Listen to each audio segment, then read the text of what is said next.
بسم اللہ الرحمن الرحیم۔ السلام علیکم۔ حضور صلی اللہ علیہ وسلم نے فرمایا، جس شخص میں 3 نشانیاں ہوں وہ بہت خوش قسمت انسان ہے۔ جامع صغیر میں آپ صلی اللہ علیہ وسلم کا ارشاد مبارک ہے، جس میں آپ صلی اللہ علیہ وسلم نے ارشاد فرمایا کہ 3 علامتیں ہیں، نشانیاں ہیں۔ جس آدمی میں 3 نشانیاں ہیں تو وہ خوش قسمت ہے۔ پہلا خوش قسمت انسان وہ ہے کہ جس کی زبان اس کی قابو میں ہو، یعنی وہ کوئی بات کرنے سے پہلے اس بات کو سوچے اور اس بات کو تولے، کیا میں اس بات کو صحیح کر رہا ہوں، کس انداز سے کر رہا ہوں، میرا بات کرنے کا انداز درست ہے یا نہیں، اور اس کے بعد بات کرے۔ اگر مسلمان اس بات کا خیال رکھے کہ ہم نے کیا بولنا ہے اور کیسے بولنا ہے اور کس وقت بولنا ہے، تو یقین جانے ایسا مسلمان بہت زیادہ خوش قسمت ہے۔ بلکہ ایسا کوئی بھی انسان خوش قسمت ہو سکتا ہے جس آدمی کے گھر کے دروازے رشتہ داروں کے لیے کھلے ہو، جس آدمی کا گھر شادہ ہو، کھلا ہو، وہ بندہ بھی خوش قسمت ہے۔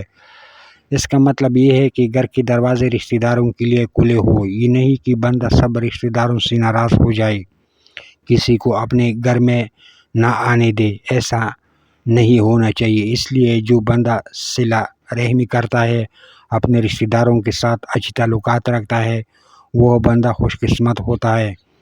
اس کے ہر چیز میں اللہ تعالیٰ برکت ڈال دیتا ہے۔ تو اس لیے دوسرا آدمی وہ ہے جس کا گھر شادہ ہو، کھلا ہو، بندہ اپنے گناہوں پر روتا ہو۔ تیسرے بندے کے بارے میں ارشاد فرمایا کہ خوش قسمت ہے وہ آدمی جو اپنے گناہوں پر روتا یعنی جس بندے کا دل سخت نہ ہو۔ دل سخت کیسے ہوتا ہے؟ جب بندہ گناہ کرنے کے ساتھ ساتھ اپنے رب کو بھول جاتا ہے، گناہوں کو گناہ نہیں سمجھتا اور گناہ کر کے بھی یہ سمجھتا ہے کہ میں نے کوئی غلط کام نہیں کیا، تو ایسے بندے کا دل سخت ہو جاتا ہے اور پھر اس سے اپنے گناہوں پر رونا نہیں آتا۔ تو جو بندہ اپنے گناہوں پر روتا ہے، چھوٹے گناہ ہو یا بڑے گناہ، اللہ تعالیٰ سے معافی مانگتا ہے کہ اللہ میں تیرا بندہ ہونے کی وجہ سے میرے سے گناہ ہو جاتے ہیں۔ کئی لوگ پوچھتے ہیں کہ ہمیں رونا نہیں آتا، کیا کرے؟ اگر رونا نہیں آتا تو رونے والا منہ بنا لے۔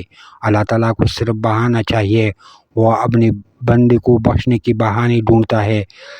ان 3 بندوں کے بارے میں ارشاد فرمایا کہ جس بندے میں 3 نشانیاں ہیں وہ بندہ بہت خوش قسمت ہے۔